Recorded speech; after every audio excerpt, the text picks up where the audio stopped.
ਕਹਾਣੀ ਦਾ ਨਾਂ ਹੈ ਘਰ ਤੇ ਲੇਖਕ ਹਨ ਪ੍ਰੇਮ ਪ੍ਰਕਾਸ਼। ਪਿਆਰੀ ਸੁਸ਼ਮਾ, ਕਹਾਣੀ ਲਿਖਣੀ ਤਾਂ ਮੈਂ ਕਾਲਜ 'ਚ ਹੀ ਛੱਡ ਦਿੱਤੀ ਸੀ। ਹੁਣ ਤਾਂ ਆਪਣੀ ਬਣੀ ਪਈ ਐ।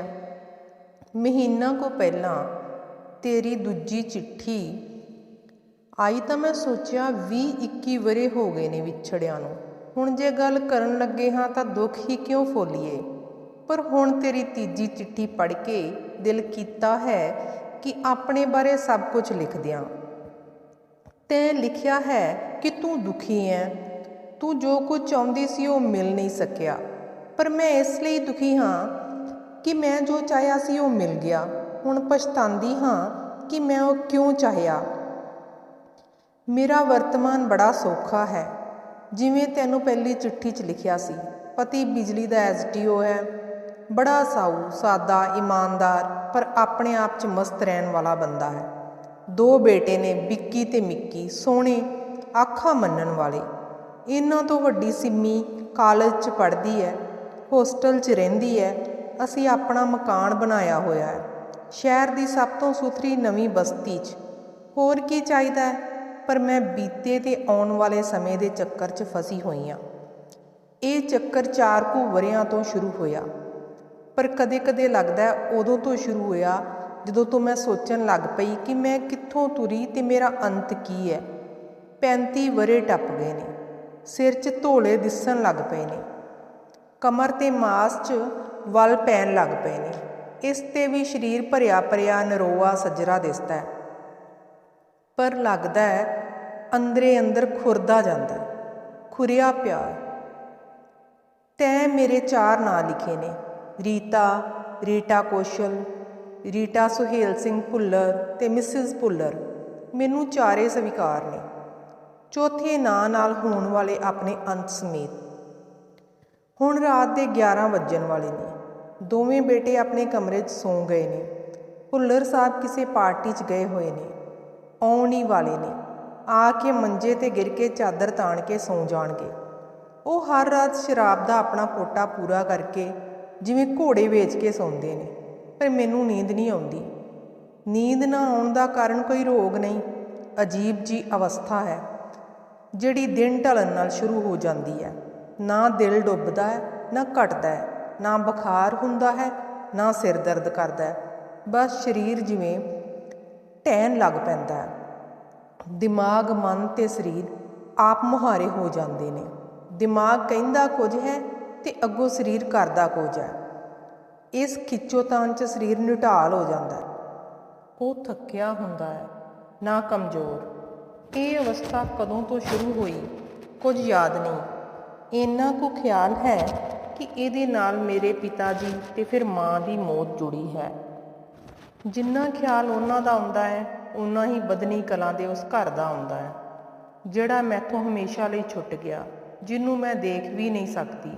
ਉਹ ਘਰ ਜਿੰਨਾ ਮੇਰੀ ਕਲਪਨਾ 'ਚ ਆਉਂਦਾ ਹੈ, ਮੈਂ ਦੁਖੀ ਹੁੰਦੀ ਹਾਂ। ਮੈਂ ਜਿੰਨੀ ਦੁਖੀ ਹੁੰਦੀ ਹਾਂ, ਉਹ ਓਨਾ ਹੀ ਵੱਧ ਮੈਨੂੰ ਦਿਸਦਾ ਹੈ।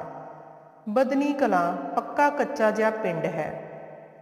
ਪਿੱਪਲਾਂ ਬਰੋਟਿਆਂ ਵਾਲੇ ਟੋਭੇ ਕੋਲੋਂ ਲੰਘ ਕੇ ਵਿਚਕਾਰਲੀ ਗਲੀ ਦੇ ਸੱਜੇ ਪਾਸੇ ਪਹਿਲਾ ਘਰ ਸਾਡਾ ਹੈ, ਜਾਂ ਮੇਰਾ ਵੀ ਕਦੇ ਸੀ।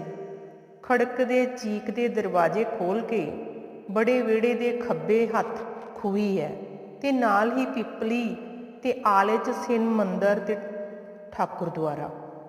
ਵਿਹੜੇ ਵਿੱਚ ਵਿਚਕਾਰ ਜਿਹੇ ਉੱਚੇ ਥੜੇ ਵਾਲੇ ਗਮਲੇ 'ਚ ਤੁਲਸੀ ਲੱਗੀ ਹੋਈ ਹੈ। ਪਿਤਾ ਜੀ ਤੜਕੇ ਉੱਠ ਕੇ ਨਹਾ ਕੇ ਠਾਕੁਰ ਪੂਜਦੇ ਸੀ ਤੇ ਮਾਂ ਤੁਲਸੀ। ਉਹ ਦੋਵੇਂ ਕਦੇ ਮੂਰਤੀਆਂ ਪੂਜਦੇ, ਕਦੇ ਦਰਖਤ, ਕਦੇ ਜਾਨਵਰ ਤੇ ਕਦੇ ਪਿੱਤਰ। ਮੈਨੂੰ ਉਹਨਾਂ ਦੀ ਹਰ ਪੂਜਾ ਬੁਰੀ ਲੱਗ ਗਈ ਸੀ। ਮੈਂ ਉਹਨਾਂ ਦੇ ਸਾਰੇ ਵਰਤ, ਭਰਮ, ਮੱਥੇ ਟੇਕਣੇ ਤੇ ਰੀਤਾਂ ਛੱਡ ਛੁਡਾ ਕੇ ਕਾਲਜ ਚਲੀ ਜਾਂਦੀ ਤਾਂ ਉਹ ਬਿਟ-ਬਿਟ ਦੇਖਦੇ ਰਹਿ ਜਾਂਦੇ। ਮਾਂ ਰਾਤ ਨੂੰ ਸਮਝਾਉਂਦੀ, ਆਪਣੇ ਪਿਤਾ ਜੀ ਦਾ ਦਿਲ ਨਾ ਦੁਖਾਇਆ ਕਰ, ਤੇਰਾ ਮਨ ਮੰਨੇ ਨਾ ਮੰਨੇ, ਝੂਠੀ ਮੁੱਠੀ ਬਹਿ ਜਾਇਆ ਕਰ। ਸਿਰ ਨੀਵਾਂ ਕਰਨ 'ਚ ਕੀ ਹਰਜ ਹੈ, ਆਖਰ ਨੂੰ ਆਪਾਂ ਬ੍ਰਾਹਮਣ ਹੋਏ। ਪਰ ਮੈਨੂੰ ਇਹ ਦਿਖਾਵਾ ਛਲ ਕਪਟ ਜਿਹਾ ਲੱਗਦਾ ਤੇ ਉਹਨਾਂ ਦੀ ਮਾਤਾ ਪਿਤਾ ਦੀ ਆਗਿਆ ਮੰਨਣ ਵਾਲੀ ਗੱਲ ਪਛੜੀ ਜਿਹੀ। ਪਿਤਾ ਜੀ ਸ਼ਾਇਦ ਇਸ ਗੱਲੋਂ ਮਰਨ ਤੱਕ ਦੁਖੀ ਰਹੇ। ਉਂਝ ਵੀ ਮੈਂ ਹਰ ਕੰਮ ਉਹਨਾਂ ਦੀ ਮਰਜ਼ੀ ਦੇ ਉਲਟ ਕੀਤਾ। ਉਹ ਮੈਨੂੰ ਕਾਲਜ 'ਚ ਪੜ੍ਹਾਉਣਾ ਨਹੀਂ ਸੀ ਚਾਹੁੰਦੇ। ਮੈਂ ਮਾਮਾ ਜੀ ਤੇ ਆਪਣੇ ਸਕਾਲਰਸ਼ਿਪ ਦੇ ਜ਼ੋਰ 'ਤੇ ਦਾਖਲ ਹੋ ਗਈ।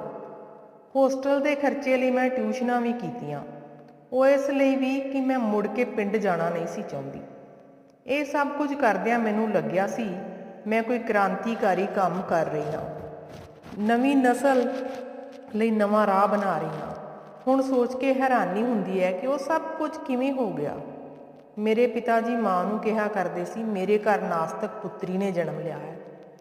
ਇਹ ਮੇਰੇ ਕਈ ਜਨਮਾਂ ਦੇ ਘੋਰ ਪਾਪਾਂ ਦਾ ਫਲ ਹੈ। ਮਾਂ ਮੈਨੂੰ ਕਿਹਾ ਕਰਦੀ ਸੀ, ਚੰਗੀ ਸੰਤਾਨ ਪਾਪੀ ਮਾਂ-ਬਾਪ ਨੂੰ ਨਰਕ 'ਚੋਂ ਕੱਢ ਕੇ ਸਵਰਗ 'ਚ ਲੈ ਜਾਂਦੀ ਹੈ, ਪਰ ਮਾੜੀ ਸੱਤ ਕੁੱਲਾਂ ਨੂੰ ਡੁਬੋ ਦਿੰਦੀ ਹੈ। ਉਹ ਮੈਨੂੰ ਡਰਾ ਦਿਆ ਕਰਦੀ ਸੀ, ਤੇਰੇ ਪਿਤਾ ਜੀ ਕਰਮਕਾਂਡੀ ਬ੍ਰਾਹਮਣ ਨੇ, ਉਹਨਾਂ ਦੇ ਮੂੰਹੋਂ ਦੁਰ ਅਸੀਸ ਨਿਕਲਣ ਤੋਂ ਪਿੰਡ ਦੇ ਜ਼ਿਮੀਂਦਾਰ ਵੀ ਡਰਦੇ ਨੇ। ਪਰ ਤੂੰ ਹਰਨਾਕਸ਼ਨੀ ਸਿਲਵੱਟਾ ਹੋ ਗਈ ਹੈ। ਹੁਣ ਸੋਚਦੀ ਹਾਂ ਕੀ ਹਰਜ ਸੀ ਉਹਨਾਂ ਦੀ ਗੱਲ ਮੰਨਣ 'ਚ। ਉਹ ਤਾਂ ਸੁੱਖ ਚੈਨ ਨਾਲ ਮਰਦੇ। ਉਦੋਂ ਸੋਚਦੀ ਸੀ ਇੱਕ ਨੇ ਤਾਂ ਦੁਖੀ ਹੋਣਾ ਹੀ ਹੈ, ਨਵੇਂ ਨੇ ਜਾਂ ਪੁਰਾਣੇ ਨੇ। ਪਰ ਮੈਨੂੰ ਇਹ ਨਹੀਂ ਸੀ ਪਤਾ ਕਿ ਨਵਾਂ ਤਾਂ ਸਹਿ ਕੇ ਪਰੇ ਹੋ ਜਾਂਦਾ ਹੈ, ਪਰ ਪੁਰਾਣਾ ਆਪਣੇ ਹੱਡ ਖੋਰ ਲੈਂਦਾ ਹੈ। ਭੁੱਲਰ ਸਾਹਿਬ ਨਾਲ ਵਿਆਹ ਕਰਾਉਣ ਦਾ ਜਦ ਵਿਚਾਰ ਬਣਿਆ ਸੀ ਤਾਂ ਸਭ ਕੁਝ ਮੇਰੇ ਹੱਥ ਸੀ। ਮੈਂ ਹਾਂ ਕਹਿੰਦੀ ਜਾਂ ਨਾ, ਭੁੱਲਰ ਨੂੰ ਤਾਂ ਕੁਝ ਕਹਿਣ ਦੀ ਹਿੰਮਤ ਹੀ ਨਹੀਂ ਸੀ। ਇਹ ਤਾਂ ਆਪਣੇ ਇੰਜੀਨੀਅਰਿੰਗ ਕਾਲਜ ਤੋਂ ਰੋਜ਼ ਮੇਰੇ ਪਿੱਛੇ ਕਾਲਜ ਤੱਕ ਆਉਂਦਾ ਤੇ ਮੇਰੇ ਬਲਾਕ ਦੇ ਅੰਦਰ ਵੜਨ ਤੱਕ ਦੇਖਦਾ ਰਹਿੰਦਾ। ਜਦ ਇਹ ਆਪਣੇ ਦੋਸਤ ਦੀ ਸਹੇਲੀ ਦੇ ਸਹਾਰੇ ਮੇਰੇ ਕੋਲ ਆ ਕੇ ਚਾਹ ਪੀਣ ਲੱਗਾ ਸੀ ਤਾਂ ਬੈਠਾ ਇਸ ਤਰ੍ਹਾਂ ਲੱਗਦਾ ਸੀ ਜਿਵੇਂ ਪਿੱਪਲ ਹੇਠ ਅਣਘੜਤ ਸਾਲਗ ਰਾਮ ਰੱਖਿਆ ਹੁੰਦਾ ਹੈ। ਉਸ ਕੁੜੀ ਨੇ ਇਹਦੀ ਨੌਕਰੀ ਲੱਗਣ 'ਤੇ ਮੇਰੇ ਪਿੱਛੇ ਮਜਨੂ ਬਣਨ ਦੀ ਗੱਲ ਕੀਤੀ ਤਾਂ ਮੈਨੂੰ ਛੇੜਨ ਲਈ ਸੀ, ਪਰ ਜਦ ਮੈਂ ਕਿਹਾ ਮੈਂ ਵਿਆਹ ਕਰਾਉਣ ਨੂੰ ਤਿਆਰ ਹਾਂ ਤਾਂ ਉਹ ਦਹਿਲ ਗਈ ਸੀ। ਉਹ ਹੈਰਾਨ ਸੀ ਕਿ ਮੈਂ ਫੈਸਲਾ ਐਡੀ ਛੇਤੀ ਕਿਵੇਂ ਲੈ ਲਿਆ। ਹੁਣ ਮੈਂ ਹੈਰਾਨ ਹਾਂ ਕਿ ਅੱਕ ਗਈ ਸੀ ਜਾਂ ਸਭ ਨੂੰ ਹੈਰਾਨ ਕਰ ਦੇਣ ਵਾਲਾ ਕੋਈ ਕੰਮ ਕਰਨਾ ਚਾਹੁੰਦੀ ਸੀ। ਉਦੋਂ ਰੀਟਾ ਕੌਸ਼ਲ ਨੇ ਸੋਚਿਆ ਵੀ ਨਹੀਂ ਕਿ ਕੀ ਬੀਤੇਗੀ ਪਿੰਡ ਵਾਲੇ ਉਸ ਘਰ 'ਤੇ, ਫਿਰ ਅੰਤ ਨੂੰ ਆਪਣੇ ਆਪ 'ਤੇ। ਆਪਣੀ ਗਲਤੀ ਦਾ ਅਹਿਸਾਸ ਪਹਿਲੀ ਵਾਰ ਮੈਨੂੰ ਉਦੋਂ ਹੋਇਆ ਸੀ ਜਦ ਮੈਂ ਰਾਮਪੁਰ ਜਾ ਕੇ ਆਪਣਾ ਸਹੁਰਾ ਘਰ ਦੇਖਿਆ। ਭੁੱਲਰ ਸਾਹਿਬ ਦਾ ਛੋਟਾ ਭਰਾ ਲੈਣ ਆਇਆ ਸੀ। ਮੈਂ ਬੜੀ ਦੁਚਿੱਤੀ 'ਚ ਗਈ ਸੀ। ਕਦੇ ਚਾਉ ਜਿਹਾ ਚੜ੍ਹਦਾ ਤੇ ਕਦੇ ਦਿਲ ਘੁੱਟ ਹੋ ਜਾਂਦਾ। ਉੱਥੇ ਕੁਝ ਮਿੰਟਾਂ 'ਚ ਹੀ ਮੈਨੂੰ ਮਹਿਸੂਸ ਹੋਣ ਲੱਗ ਗਿਆ ਸੀ ਵੀ ਮੈਂ ਗਲਤ ਥਾਂ 'ਤੇ ਆ ਗਈ ਹਾਂ। ਪਿੰਡ ਉਹ ਵੀ ਪਿੱਪਲਾਂ ਬਰੋਟਿਆਂ ਵਾਲੇ ਟੋਭੇ ਵਾਲਾ ਸੀ। ਘਰ ਉਹ ਵੀ ਵੱਡੇ ਵਿਹੜੇ ਤੇ ਖੁਰਲੀਆਂ ਵਾਲਾ ਸੀ, ਪਰ ਵਸਣ ਵਾਲੇ ਜੀਆਂ 'ਚ ਇੰਨਾ ਫਰਕ ਸੀ ਜਿੰਨਾ ਪਿੱਪਲਾਂ ਤੇ ਕਿੱਕਰਾਂ 'ਚ ਹੁੰਦਾ ਹੈ। ਮੈਂ ਸਿਰ ਸਾੜੀ ਦੇ ਪੱਲੇ ਨਾਲ ਢੱਕ ਕੇ ਹੱਥ ਜੋੜ ਕੇ ਸਭ ਨੂੰ ਸਤਿ ਸ੍ਰੀ ਅਕਾਲ ਗਈ ਸੀ, ਪਰ ਸਾਰੇ ਹੈਰਾਨੀ ਭਰੀਆਂ ਨਜ਼ਰਾਂ ਨਾਲ ਮੈਨੂੰ ਇਸ ਤਰ੍ਹਾਂ ਦੇਖ ਰਹੇ ਸੀ ਜਿਵੇਂ ਮੈਂ ਚਿੜੀਆ ਘਰ 'ਚੋਂ ਭੱਜਿਆ ਕੋਈ ਜਾਨਵਰ ਹੋਵਾਂ। ਹਵਨ ਕੁੰਡ ਬੇਦੀ ਜਾਂ ਗ੍ਰੰਥ ਸਾਹਿਬ ਦੁਆਲੇ ਫੇਰੇ ਲਏ ਬਿਨਾਂ ਵਿਆਹ ਕਰਾਉਣ ਵਾਲਿਆਂ ਨਾਲ ਇਹ ਸਲੂਕ ਹੁੰਦਾ ਹੈ, ਮੈਨੂੰ ਉਦੋਂ ਪਤਾ ਲੱਗਾ। ਸਾਂਝ ਪਈ ਤਾਂ ਸੱਸ ਨੇ ਕੋਲ ਬਹਿ ਕੇ ਪੁੱਛਿਆ, ਤੁਹਾਡੇ ਪਿੰਡ ਪੈਰੀ ਹੱਥ ਲਾਉਣ ਦਾ ਰਿਵਾਜ ਨਹੀਂ? ਮੈਂ ਚੁੱਪ ਰਹੀ। ਉਦੋਂ ਵੀ ਚੁੱਪ ਰਹੀ ਜਦੋਂ ਸਹੁਰੇ ਨੇ ਹੱਸ ਕੇ ਕਿਸੇ ਨੂੰ ਕਿਹਾ ਸੀ, ਇਹ ਤਾਂ ਸਾਡੇ ਘੁੰਡ ਕਢਾ ਕੇ ਛੱਡੂ। ਤੇ ਉਦੋਂ ਵੀ ਚੁੱਪ ਹੀ ਰਹੀ ਸੀ ਜਦੋਂ ਕਿਸੇ ਭੁੱਲਰ ਨੇ ਹੀ ਕਿਹਾ ਸੀ, ਕਿੱਥੋਂ ਚੁੱਕ ਲਿਆਂਦੀ ਹੈ ਬਾਹਮਣੀ ਗਲਾਸ ਵਰਗੀ। ਤੇ ਰਾਤ ਨੂੰ ਸੱਸ ਨੇ ਆਪਣੀ ਧੀ ਨੂੰ ਸਮਝਾਇਆ ਸੀ, ਕੀ ਦੇਣਾ ਸੀ, ਵਿਚਾਰੇ ਹੰਦਵਿਆਂ ਤੇ ਪਲਦੇ ਹੋਣਗੇ। ਕਿੰਨੇ ਚਿਰ ਬਾਅਦ ਕਹੀ ਸੀ ਇਹ ਇੱਕ ਗੱਲ ਜਾਂ ਹੋਰ ਗੱਲਾਂ, ਪਰ ਦੂਜੀ ਦੇ ਸੁਣਨ ਤੱਕ ਪਹਿਲੀ ਦੀ ਕੁੜੱਤਣ ਨਾਲ ਮਨ ਭਰਿਆ ਰਹਿੰਦਾ ਸੀ। ਭੁੱਲਰ ਸਾਹਿਬ ਮੇਰੇ ਕੋਲ ਆਏ ਤਾਂ ਮੈਂ ਪੁੱਛਿਆ ਸੀ, ਕਦੋਂ ਜਾਣਾ ਹੈ ਆਪਾਂ ਇੱਥੋਂ? ਸਵੇਰੇ, ਕਹਿ ਕੇ ਉਹਨੇ ਮੇਰੇ ਵੱਲ ਕਿੰਨੀ ਬੇਵੱਸੀ ਨਾਲ ਦੇਖਿਆ ਸੀ। ਰਾਤ ਨੂੰ ਮੈਨੂੰ ਮਹਿਸੂਸ ਹੋਇਆ ਇਹ ਘਰ ਤਾਂ ਭੂਤਾਂ ਦਾ ਵਾਸਾ ਹੈ। ਤਿੰਨੇ ਭਾਈ ਡੰਗਰਾਂ ਕੋਲ ਬੈਠੇ ਸ਼ਰਾਬ ਪੀਂਦੇ ਰਹੇ ਤੇ ਅਸੱਭਿਆ ਜਿਹੀਆਂ ਗੱਲਾਂ ਕਰਦੇ ਰਹੇ। ਬੁੱਢਾ ਵੀ ਗੰਦੀਆਂ ਗੱਲਾਂ ਕਰਦਾ ਤੇ ਪੀਂਦਾ ਰਿਹਾ। ਬੁੱਢੀ ਬੇਸ਼ਰਮਾਂ ਵਾਂਗ ਹਿੜ ਹੱਸਦੀ ਉਹਨਾਂ ਨੂੰ ਰੋਟੀ ਖਵਾਉਂਦੀ ਰਹੀ। ਫਿਰ ਉਹ ਮੈਨੂੰ ਧੂੰਦੀ ਸ਼ਰਾਬੀ ਦਿਓਰ ਕੋਲ ਲੈ ਗਈ। ਕਹਿੰਦੀ, ਦੇਖ ਸੋਹਣਾ ਹੈ ਨਾ, ਇਹਨੂੰ ਆਪਣੀ ਕੋਈ ਭੈਣ ਲਿਆ ਦੇ, ਪਰ ਹੋਵੇ ਜੱਟਾਂ ਦੇ ਕੰਮ ਦੀ। ਮੇਰੇ ਵਰਗੀ ਕੱਚ ਦਾ ਭਾਂਡਾ ਤਾਂ ਸੁਹੇਲਾ ਹੀ ਸਾਂਭੂ। ਕਿੰਨੀ ਰਾਤ ਤੱਕ ਮੈਂ ਰੋਂਦੀ ਰਹੀ, ਆਪਣੀ ਗਲਤੀ ਤੇ ਆਪਣੀ ਬੇਵੱਸੀ ਤੇ। ਇਸੇ ਤਰ੍ਹਾਂ ਜਲ ਬਲ ਕੇ 2 ਰਾਤਾਂ ਕੱਟੀਆਂ ਤੇ ਅਸੀਂ ਸਮਾਨ ਚੱਕ ਕੇ ਚੰਡੀਗੜ੍ਹ ਆ ਗਏ। ਉੱਥੇ ਭੁੱਲਰ ਸਾਹਿਬ ਸੀ, ਚੰਗਾ ਫਲੈਟ ਸੀ ਤੇ ਮਾਰਕੀਟਾਂ 'ਚ ਘੁੰਮਣਾ ਫਿਰਨਾ ਸੀ। ਪਰ ਮੈਂ ਘੁੱਟਦੀ ਜਾਵਾਂ, ਲੱਗੇ ਜਿਵੇਂ ਮੇਰੇ ਉੱਤੋਂ ਅੰਦਰੋਂ ਕੁਝ ਖੁਰਦਾ ਜਾਂਦਾ ਹੋਵੇ, ਫੰਗ ਜੇ ਕੱਟੇ ਗਏ ਹੋਣ, ਫੰਗ ਹੋਣ ਪਰ ਉੱਡ ਨਾ ਹੋਵੇ। ਇਸੇ ਤਰ੍ਹਾਂ ਮੈਂ ਡਿਪਾਰਟਮੈਂਟ ਆਫ ਟੂਰਿਜ਼ਮ 'ਚ ਰਿਸੈਪਸ਼ਨਿਸਟ ਬਣ ਗਈ। ਤਦ ਮੇਰੇ 'ਤੇ ਭੁੱਲਰ ਦਾ ਪਰਛਾਵਾਂ ਜਿਹਾ ਤਾਂ ਕੁਝ ਘਟ ਗਿਆ, ਪਰ ਉਹ ਰੁੱਖਾ ਜਿਹਾ ਹੋਣ ਲੱਗ ਪਿਆ। ਉਹ ਮੈਨੂੰ ਮੇਰੇ ਦਫ਼ਤਰ 'ਚ ਦੇਖਣ ਆਉਂਦਾ। ਮੈਂ ਕਦੇ ਵਿਦੇਸ਼ੀਆਂ ਨਾਲ ਪਿੰਜੋਰ ਗਾਰਡਨ ਚਲੀ ਜਾਂਦੀ, ਦੇਰ ਨਾਲ ਘਰ ਆਉਂਦੀ ਤਾਂ ਅੱਗੋਂ ਘਰ ਦੀ ਹਰ ਚੀਜ਼ ਖਿਜੀ ਖਿਜੀ ਲੱਗਦੀ।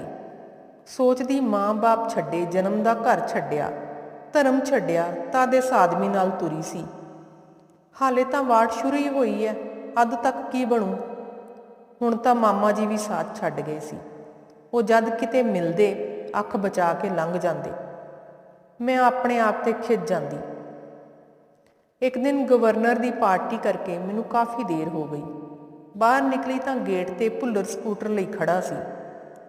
ਇਹਨੇ ਖਿੱਝ ਕੇ ਕੁਝ ਆਖਿਆ, ਕੋਈ ਹੋਰ ਨਾ ਸੁਣ ਲਵੇ, ਇਸ ਡਰੋਂ ਮੈਂ ਚੁੱਪ ਕਰਕੇ ਪਿੱਛੇ ਬਹਿ ਗਈ। ਰਾਹ 'ਚ ਵੀ ਉਹ ਬੋਲਦਾ ਰਿਹਾ, ਪਰ ਮੈਨੂੰ ਸਮਝ ਨਹੀਂ ਆਇਆ। ਇਸ ਰੋਲੇ 'ਚ ਕੋਈ ਸਕੂਟਰ ਦੀ ਆਵਾਜ਼ ਵੀ ਸੀ ਤੇ ਕੋਈ ਦਿਮਾਗ ਦੇ ਅੰਦਰ ਵੀ ਸ਼ੋਰ ਸੀ। ਅੰਦਰ ਕਮਰੇ 'ਚ ਵੜਦੀ ਹੀ ਮੈਂ ਲੜ ਪਈ। ਉਹਦੀ ਆਵਾਜ਼ ਧੀਮੀ ਹੋ ਗਈ। ਮੈਂ ਸਾਫ਼ ਕਹਿ ਦਿੱਤਾ ਬਈ ਮੈਂ ਤੇਰੀ ਮੁੱਲ ਖਰੀਦੀ ਲੌਂਡੀ ਨਹੀਂ। ਉਹ ਡਰ ਗਿਆ। ਬਾਅਦ 'ਚ ਉਹਨੇ ਮੈਨੂੰ ਆਪ ਦੱਸਿਆ ਸੀ ਕਿ ਉਹ ਡਰ ਗਿਆ ਸੀ ਵੀ ਮੈਂ ਉਹਨੂੰ ਛੱਡ ਕੇ ਕਿਤੇ ਚਲੀ ਨਾ ਜਾਵਾਂ। ਇਸੇ ਲਈ ਉਹ ਚਾਹੁਣ ਲੱਗ ਪਿਆ ਸੀ ਕਿ ਛੇਤੀ ਛੇਤੀ ਗੱਠ ਪੱਕੀ ਹੋ ਜਾਵੇ। ਜਦ ਸਿੰਮੀ ਹੋਈ, ਮੈਂ ਨੌਕਰੀ ਛੱਡ ਦਿੱਤੀ। ਭੁੱਲਰ ਸਾਹਿਬ ਦੀ ਵੀ ਤਸੱਲੀ ਹੋ ਗਈ। ਫਿਰ ਪਿਤਾ ਜੀ ਦਾ ਦੇਹਾਂਤ ਹੋ ਗਿਆ। ਮੈਂ ਘਰ ਗਈ। ਮਾਂ ਨੇ ਮੈਨੂੰ ਪਰਾਂ ਹੇਠ ਲੈ ਕੇ ਰੋ ਰੋ ਬੁਰਾ ਹਾਲ ਕਰ ਲਿਆ, ਪਰ ਭਾਈ ਸੁਰਿੰਦਰ ਨੇ ਭਾਬੀ ਨੂੰ ਦੇਖ ਕੇ ਨਜ਼ਰਾਂ ਝੁਕਾ ਲਈਆਂ। ਪਿਤਾ ਜੀ ਦੀ ਖਬਰ ਮਾਂ ਨੇ ਸੰਸਕਾਰ ਤੋਂ ਬਾਅਦ ਚੋਰੀ ਭੇਜੀ ਸੀ। ਮੈਨੂੰ ਪਿੰਡ ਵਾਲਿਆਂ ਨੇ ਹੱਥੋਂ ਹੱਥੀ ਸਾਂਭ ਲਿਆ। ਭੁੱਲਰ ਸਾਹਿਬ ਮਰਦਾਂ 'ਚ ਬਹਿ ਗਏ। ਰਿਸ਼ਤੇਦਾਰਾਂ 'ਚੋਂ ਇੱਕ ਮਾਸੀ ਉਹਨਾਂ ਕੋਲ ਗਈ ਤੇ ਰੋ ਕੇ ਉੱਠ ਆਈ। ਉਹ ਆਪ ਵੀ ਕਿਸੇ ਕੋਲ ਅਫਸੋਸ ਕਰਨ ਨੂੰ ਨਹੀਂ ਉੱਠੇ। ਇੱਕ ਮਾਂ ਸਾਹਮਣੇ ਹੱਥ ਜੋੜ ਕੇ ਖੜੇ ਰਹੇ। ਸੁਰਿੰਦਰ ਮੋਹਨ ਨੇ ਉਹਨਾਂ ਨੂੰ ਸੈਨਤ ਨਾਲ ਅੰਦਰ ਬੁਲਾਇਆ ਸੀ, ਪਰ ਜੀਜਾ ਜੀ ਨਹੀਂ ਸੀ ਕਿਹਾ। ਉਹਨਾਂ ਨੇ ਵੀ ਸੁਰਿੰਦਰ ਮੋਹਨ ਦੇ ਮੋਢੇ 'ਤੇ ਹੱਥ ਧਰ ਕੇ ਦਿਲਾਸਾ ਨਹੀਂ ਦਿੱਤਾ। ਚੰਗਾ ਕੀਤਾ, ਮੈਂ ਖਿਝ ਕੇ ਸੋਚਿਆ। ਜਿਹਨੂੰ ਕਿਸੇ ਨੇ ਆਪਣਾ ਰਿਸ਼ਤੇਦਾਰ ਹੀ ਨਹੀਂ ਸਮਝਿਆ, ਉਹ ਕਿਉਂ ਨਿੰਮਦਾ ਫਿਰੇ। ਮਨ ਚਾਵੇ ਹੁਣ ਮਾਂ ਵੀ ਚਲੀ ਜਾਵੇ, ਘੱਟੋ ਘੱਟ ਇਸ ਘਰ ਨਾਲੋਂ ਤਾਂ ਰਿਸ਼ਤਾ ਟੁੱਟੇ। ਆਖਰ ਉਹ ਵੀ ਟੁੱਟ ਗਿਆ। ਖਬਰ ਸੁਣ ਕੇ ਮੈਂ ਸਬਰ ਕਰਕੇ ਬੈਠ ਰਹੀ। ਕਈ ਦਿਨਾਂ ਬਾਅਦ ਢਿੱਡ 'ਚੋਂ ਹੌਲ ਜਿਹਾ ਉੱਠਣ ਲੱਗ ਪਿਆ। ਮੈਂ ਦਬਾਂਦੀ ਰਹੀ। ਇੱਕ ਦਿਨ ਰਹਿ ਨਾ ਹੋਇਆ ਤਾਂ ਉੱਠ ਕੇ ਤੁਰ ਪਈ। ਵਿਹੜੇ 'ਚ ਸੁਰਿੰਦਰ ਮੋਹਨ ਆਪਣੇ ਸਾਲੇ ਨਾਲ ਬੈਠਾ ਤਾਸ਼ ਖੇਲ ਰਿਹਾ ਸੀ। ਮੈਨੂੰ ਦੇਖ ਕੇ ਉਹਨੇ ਪੱਤੇ ਰੱਖ ਦਿੱਤੇ, ਬੋਲਿਆ ਨਹੀਂ। ਭਾਬੀ ਨੇ ਅੰਦਰੋਂ ਨਿਕਲ ਕੇ ਮੈਨੂੰ ਨਮਸਤੇ ਕੀਤੀ। ਮੈਂ ਝੱਟ ਦੇਣੀ ਮਾਂ ਵਾਲੀ ਕੋਠੜੀ ਵਿੱਚ ਵੜ ਗਈ। ਮੰਜੇ 'ਤੇ ਬਹਿ ਕੇ ਜੀ ਭਰ ਕੇ ਰੋਈ। ਭਾਬੀ ਵੀ ਕੋਲ ਖੜੀ ਅੱਖਾਂ ਪੂੰਝਦੀ ਰਹੀ। ਪਤਾ ਨਹੀਂ ਮਨ 'ਚ ਕੀ ਆਇਆ, ਮੈਂ ਉੱਠ ਕੇ ਭਾਬੀ ਨੂੰ ਜੱਫੀ 'ਚ ਲੈ ਲਿਆ। ਦਿਲ ਕਰੇ ਸੁਰਿੰਦਰ ਵੀ ਐਵੇਂ ਮੇਰੀ ਜੱਫੀ 'ਚ ਆ ਜਾਵੇ, ਪਰ ਉਹ ਹੈਰਾਨੀ ਨਾਲ ਮੈਨੂੰ ਦੇਖੀ ਜਾ ਰਿਹਾ ਸੀ। ਖੂਹੀ 'ਤੇ ਹੱਥ ਮੂੰਹ ਧੋ ਕੇ ਮੈਂ ਠਾਕੁਰਾਂ ਅੱਗੇ ਖੜੀ ਹੋ ਗਈ। ਕੋਈ ਪ੍ਰਾਰਥਨਾ ਨਹੀਂ ਕੀਤੀ, ਅੰਦਰੋਂ ਕੋਈ ਨਿਕਲੀ ਹੀ ਨਹੀਂ। ਚਾਹ ਪੀ ਕੇ ਮਕਾਨ ਦਾ ਕੋਨਾ ਕੋਨਾ ਦੇਖਿਆ। ਇਹਨਾਂ ਕੰਧਾਂ 'ਤੇ ਅਸੀਂ ਕੁੱਕੜਾਂ ਦੇ ਸਿਰ ਕਾਂਗੜੇ ਖੇਲੇ ਸੀ। ਕੋਠੜੀ 'ਚ ਬੁਖਾਰੀ ਓਲੇ ਟਾਂਡ ਤੇ ਲੁਕਣ ਮੀਚੀਆਂ ਖੇਲੇ ਸੀ। ਇਸ ਵਿਹੜੇ 'ਚ ਪਿਤਾ ਜੀ ਨਹਾ ਕੇ ਪੂਜਾ ਕਰਕੇ ਸੂਰਜ ਨੂੰ ਅਰਗ ਦਿੰਦੇ ਸੀ। ਇਸ ਤੁਲਸੀ ਨੂੰ ਮਾਂ ਪੂਜਦੀ ਸੀ। ਇੱਥੇ ਗਊ ਬੰਨੀ ਹੁੰਦੀ ਸੀ। ਬਸ ਮੁੱਕ ਗਿਆ ਰਿਸ਼ਤਾ ਇਸ ਘਰ ਨਾਲ। ਆਖਰੀ ਤੰਦ ਵੀ ਟੁੱਟ ਗਈ। ਸੋਚਦੀ ਮੈਂ ਜਾਣ ਨੂੰ ਤਿਆਰ ਹੋਈ। ਦੇਖਿਆ ਸੁਰਿੰਦਰ ਦੀਆਂ ਅੱਖਾਂ ਭਿੱਜੀਆਂ ਨੇ। ਮੈਂ ਉਹਨਾਂ ਨੂੰ ਦੇਖਦੀ ਦੇਖਦੀ ਵਿਹੜਾ ਲੰਘ ਗਈ। ਫਿਰ ਅਸੀਂ ਲੁਧਿਆਣੇ ਆ ਗਏ। ਕਿੰਨਾ ਕੁਝ ਬਦਲ ਗਿਆ, ਮੈਂ ਸੋਚਦੀ। ਹੁਣ ਉਹ ਰੀਟਾ ਕਿੱਥੇ ਗਈ? ਮੈਂ ਤਾਂ ਮਿਸਿਸ ਭੁੱਲਰ ਹਾਂ। ਮੇਰੇ ਬਾਅਦ ਇਸ ਘਰ 'ਚ ਮੇਰੀ ਕੀ ਨਿਸ਼ਾਨੀ ਬਚੇਗੀ? ਸਿੰਮੀ ਉਹ ਮਿਸਿਸ ਕੁਝ ਬਣ ਜਾਵੇਗੀ। ਤੇ ਬਿਕਰਮਜੀਤ ਸਿੰਘ ਸਪੁੱਤਰ ਸੁਹੇਲ ਸਿੰਘ ਭੁੱਲਰ ਤੇ ਮੁਕੇਸ਼ ਸਿੰਘ ਸਪੁੱਤਰ ਸੁਹੇਲ ਸਿੰਘ ਭੁੱਲਰ। ਜਿਵੇਂ ਮੈਂ ਬਦਨੀ ਕਲਾਂ ਤੋਂ ਨਹੀਂ ਆਈ। ਸੁਹੇਲ ਸਿੰਘ ਕਿਤੋਂ ਮਸ਼ੀਨ ਲਿਆਇਆ ਸੀ ਬੱਚੇ ਪੈਦਾ ਕਰਨ ਵਾਲੀ, ਉਹ ਆਪਣਾ ਕੰਮ ਕਰਕੇ ਖਤਮ ਹੋ ਗਈ। ਬਦਨੀ ਕਲਾਂ ਦੀ ਰੀਤਾ ਕੌਸ਼ਲ ਝੂਠ ਸੀ, ਸੱਚ ਹੈ ਰਾਮਪੁਰ ਦਾ ਸੁਹੇਲ ਸਿੰਘ। ਚਿਰ ਹੋਇਆ ਬਾਜ਼ਾਰ 'ਚ ਸੁਰਿੰਦਰ ਮੋਹਨ ਮਿਲ ਗਿਆ। ਭਰੇ ਬਾਜ਼ਾਰ 'ਚ ਮੈਂ ਉਹਦੀ ਬਾਂਹ ਫੜ ਲਈ। ਉਹ ਤਾਂ ਖੜਨ ਜੋਗਾ ਨਾ ਛੁਡਾਉਣ ਜੋਗਾ। ਔਖੇ ਜਿਹੇ ਸਾਹ ਨਾਲ ਉਹਨੇ ਇੰਨਾ ਕਿਹਾ, ਮੈਂ ਤੇਰੇ ਘਰ ਨਹੀਂ ਜਾ ਸਕਦਾ, ਮੈਂ ਗੰਗਾ 'ਤੇ ਖੜ ਕੇ ਸਹੁੰ ਖਾਧੀ ਹੋਈ ਹੈ। ਤੈਂ ਆਉਣਾ ਤਾਂ ਪਿੰਡ ਆ ਜੀ। ਇਸ ਘਰ 'ਚ ਵਿੱਕੀ ਦੇ ਚਾਚੇ ਆਉਂਦੇ ਨੇ, ਤਾਏ ਆਉਂਦੇ ਨੇ, ਪਰ ਮਾਮਾ ਕਦੇ ਨਹੀਂ ਆਇਆ। ਸਾਡੇ ਗੁਆਂਢ 'ਚ ਨਿਰਮਲਾ ਦਾ ਭਰਾ ਆਉਂਦਾ ਹੈ, ਮੈਨੂੰ ਬੜਾ ਚੰਗਾ ਲੱਗਦਾ। ਦਿਲ ਕਰਦਾ ਸੁਰਿੰਦਰ ਮੋਹਨ ਆਵੇ। ਸਿਰ ਦੇ ਵਾਲ ਨਵੇਂ ਫੈਸ਼ਨ 'ਚ ਵਾਹੀ, ਦਾੜੀ ਮੁੰਨੀ ਹੋਈ, ਚਿਹਰੇ ਦੀ ਜਿਲਦ 'ਤੇ ਹਲਕੀ ਸਲੇਟੀ ਭਾਅ, ਫਿਲਮੀ ਨਾਇਕ ਜਿਹਾ। ਮੈਂ ਵੀ ਸਾਦਾ ਪੇਂਡੂ ਔਰਤ ਨਿਰਮਲਾ ਵਾਂਗੂ ਉਹਨੂੰ ਜੱਫੀ ਪਾ ਕੇ ਮਿਲਾਂ। ਮੈਂ ਨਿੱਕੀ ਹੁੰਦੀ ਪਿਤਾ ਜੀ ਦੀ ਗੋਦੀ 'ਚ ਬਹਿ ਜਾਂਦੀ, ਮੋਢੇ 'ਤੇ ਚੜ੍ਹ ਜਾਂਦੀ। 1 ਜਾਂ 2 ਦਿਨ ਪਹਿਲਾਂ ਦੀ ਮੁੰਨੀ ਦਾੜੀ 'ਤੇ ਹੱਥ ਲੱਗਦਾ, ਕਦੇ ਲੱਤ ਲੱਗੇ, ਕਦੇ ਗੱਲ। ਇਸ ਘਰ ਦੇ ਵਿਹੜੇ 'ਚੋਂ ਉਹ ਗੰਧ ਹੋਵੇ ਜਿਹੜੀ ਉਸ ਘਰ ਦੀ ਕੋਠੜੀ ਦੀਆਂ ਪੁਰਾਣੀਆਂ ਕੰਧਾਂ, ਥੰਦੇ ਹੱਥ ਲੱਗਣ ਨਾਲ ਮੈਲੀਆਂ ਹੋਈਆਂ ਅਲਮਾਰੀਆਂ, ਸੰਦੂਕ 'ਚੋਂ ਕੱਢੇ ਕੱਪੜਿਆਂ ਤੇ ਗਊ ਦੇ ਗੋਹੇ ਨਾਲ ਲਿੱਪੇ ਚੌਂਕੇ 'ਚੋਂ ਆਉਂਦੀ ਹੁੰਦੀ ਸੀ। ਹੁਣ ਤਾਂ ਉਹ ਦੁਰਗੰਧ ਵੀ ਯਾਦ ਆਉਂਦੀ ਹੈ ਜਿਹੜੀ ਪਿਤਾ ਜੀ ਦੀ ਕਲੀ ਦੇ ਪਾਣੀ 'ਚੋਂ ਤੇ ਸੜਦੇ ਤੰਬਾਕੂ 'ਚੋਂ ਆਉਂਦੀ ਸੀ। ਮੈਂ ਵਿਹਲੀ ਹੁੰਦੀ ਹਾਂ ਤੇ ਮੇਰੇ ਸਾਹਮਣੇ ਉਹ ਘਰ ਹੁੰਦਾ। ਪਿਤਾ ਜੀ ਨਹਾ ਕੇ ਪੂਜਾ ਕਰਕੇ ਬੈਠਕ 'ਚ ਬੈਠੇ ਕਲੀ ਪੀ ਰਹੇ ਨੇ। ਮਾਂ ਕੱਤਕ ਨਹਾਉਂਦੀ, ਗੋਟੇ ਵਾਲੀ ਲਾਲ ਚੁੰਨੀ ਚੜੀ ਤੁਲਸੀ ਦਾ ਪੂਜਨ ਕਰਦੀ, ਆਲੇ ਦੁਆਲੇ ਪਰਿਕਰਮਾ ਕਰਦੀ ਹੈ। ਪਤਲੀ ਘਸੀ ਹੋਈ ਧੋਤੀ ਵਲੇਟੀ ਸਾਡੇ ਵਾਸਤੇ ਰੋਟੀ ਪਕਾ ਰਹੀ ਹੈ। ਪਿਤਾ ਜੀ ਕਿਹਾ ਕਰਦੇ ਸੀ, ਮੰਦਰ ਦੇ ਘੜਿਆਲ, ਸੰਖ ਤੇ ਵੇਦ ਮੰਤਰਾਂ ਦੇ ਉਚਾਰਨ ਦੀ ਧੁਨੀ ਕਦੇ ਕਦੇ ਕੰਨਾਂ 'ਚ ਪੈ ਜਾਇਆ ਕਰੇ ਤਾਂ ਵੀ ਆਦਮੀ ਕਈ ਪਾਪਾਂ ਤੋਂ ਮੁਕਤ ਹੋ ਜਾਂਦਾ ਹੈ। ਨੌਨਸੈਂਸ, ਦਿਲ 'ਚ ਕਹਿ ਕੇ ਮੈਂ ਬਾਹਰ ਨਿਕਲ ਜਾਂਦੀ ਸੀ। ਪਰ ਹੁਣ ਇਸ ਘਰ 'ਚ ਇਸ ਅਵਸਥਾ 'ਚ ਬੈਠੀ ਨੂੰ ਜਦ ਕਦੇ ਮੰਦਰ 'ਚੋਂ ਇਹ ਧੁਨੀਆਂ ਸੁਣਾਈ ਦਿੰਦੀਆਂ ਨੇ ਤਾਂ ਇਉਂ ਲੱਗਦਾ ਇਹ ਸੁੱਖ ਦੇਣ ਵਾਲਾ ਸੰਗੀਤ ਹੈ। ਪਾਪਾਂ ਤੋਂ ਮੁਕਤ ਹੋਣ ਵਾਲੀ ਗੱਲ ਦਾ ਤਾਂ ਪਤਾ ਨਹੀਂ, ਪਰ ਇਹਦਾ ਪ੍ਰਭਾਵ ਕਿਸੇ ਵੱਡੇ ਕਲਾਕਾਰ ਦੇ ਆਰਕੈਸਟਰਾ ਦੀ ਕੰਪੋਜੀਸ਼ਨ ਨਾਲੋਂ ਵੱਧ ਰੂਹ 'ਚ ਰਚਣ ਵਾਲਾ ਹੈ, ਜਿਹਨੂੰ ਸੁਣ ਕੇ ਮੇਰਾ ਮਨ ਇੱਕ ਬਿੰਦੂ 'ਤੇ ਕੇਂਦਰਿਤ ਹੋ ਜਾਂਦਾ ਹੈ ਤੇ ਮੈਂ ਉਹਨਾਂ ਦੁੱਖਾਂ ਤੋਂ ਮੁਕਤ ਹੋ ਜਾਂਦੀ ਹਾਂ ਜਿਹੜੇ ਮੇਰੀ ਸੋਚ ਦੀ ਭਟਕਣ ਤੋਂ ਜਨਮ ਲੈਂਦੇ ਨੇ। ਇਹ ਵੀ ਆਮ ਤੌਰ 'ਤੇ ਕੋਈ ਮਾਨਸਿਕ ਉਲਝਣ ਹੈ ਸ਼ਾਇਦ। ਭੁੱਲਰ ਸਾਹਿਬ ਆ ਗਏ ਨੇ ਸ਼ਾਇਦ। ਗੇਟ ਖੜਕਿਆ। ਨਹੀਂ, ਗੇਟ ਕੁੱਤੇ ਨੇ ਖੜਕਾਇਆ ਸੀ। ਉਹ ਤਾਂ ਗੇਟ ਖੜਕਾਉਣ ਦੇ ਨਾਲ ਆਵਾਜ਼ ਦਿੰਦੇ ਨੇ, ਮੈਨੂੰ ਭੱਜ ਕੇ ਜਾਣਾ ਪੈਂਦਾ ਹੈ। ਉਹਨਾਂ ਦੇ ਪੈਰ ਇੰਨੇ ਸ਼ਰਾਬੀ ਹੁੰਦੇ ਨੇ ਕਿ ਧਰਤੀ 'ਤੇ ਨਹੀਂ ਟਿਕਦੇ। ਸਹਾਰੇ ਦੇ ਕੇ ਕਮਰੇ 'ਚ ਲਿਆਉਣੇ ਪੈਂਦੇ ਨੇ, ਬਿਸਤਰੇ 'ਤੇ ਗਿਰ ਕੇ ਸੌਣ ਦੀ ਕਰਦੇ ਨੇ। ਜੇ ਸੂਰਤ ਹੁੰਦੀ ਹੈ ਤਾਂ ਇੱਕੋ ਜਿੱਦ ਫੜ ਬਹਿੰਦੇ ਨੇ ਜਿਹੜੀ ਦੁਖੀ ਹੋ ਕੇ ਵੀ ਮੈਨੂੰ ਪੂਰੀ ਕਰਨੀ ਪੈਂਦੀ ਹੈ। ਤੇ ਉਹਨਾਂ ਦੀ ਬਲਾ ਜਾਣੇ ਮੈਨੂੰ ਕੀ ਕਸ਼ਟ ਹੈ, ਮੇਰੀ ਮਾਨਸਿਕ ਅਵਸਥਾ ਕੀ ਹੈ। ਸਵੇਰੇ ਉੱਠ ਕੇ ਚਾਹ ਪੀਂਦੇ ਮੇਰੀ ਰਾਤ ਦੀ ਤਕਲੀਫ ਪੁੱਛਦੇ ਨੇ ਤੇ ਨਾਲ ਖਿਝ ਜਾਂਦੇ ਨੇ ਕਿ ਮੈਂ ਡਾਕਟਰ ਨੂੰ ਕਿਉਂ ਨਹੀਂ ਮਿਲਦੀ। ਸਿਹਤ ਨਹੀਂ ਤਾਂ ਪੈਸੇ ਫੂਕਣੇ ਨੇ। ਉਹ ਠੀਕ ਕਹਿੰਦੇ ਨੇ, ਪੈਸੇ ਤਾਂ ਮੇਰੇ ਕੋਲ ਹੀ ਹੁੰਦੇ ਨੇ। ਮੈਂ ਕੰਜੂਸੀ ਨਹੀਂ ਕਰਦੀ, ਪਰ ਹਰ ਰੋਗ ਦਾ ਇਲਾਜ ਪੈਸਿਆਂ ਨਾਲ ਨਹੀਂ ਹੋ ਸਕਦਾ। ਇੱਕ ਵਾਰ ਬਹੁਤ ਗੰਭੀਰਤਾ ਨਾਲ ਮੇਰੀ ਤਕਲੀਫ ਪੁੱਛਣ ਲੱਗੇ।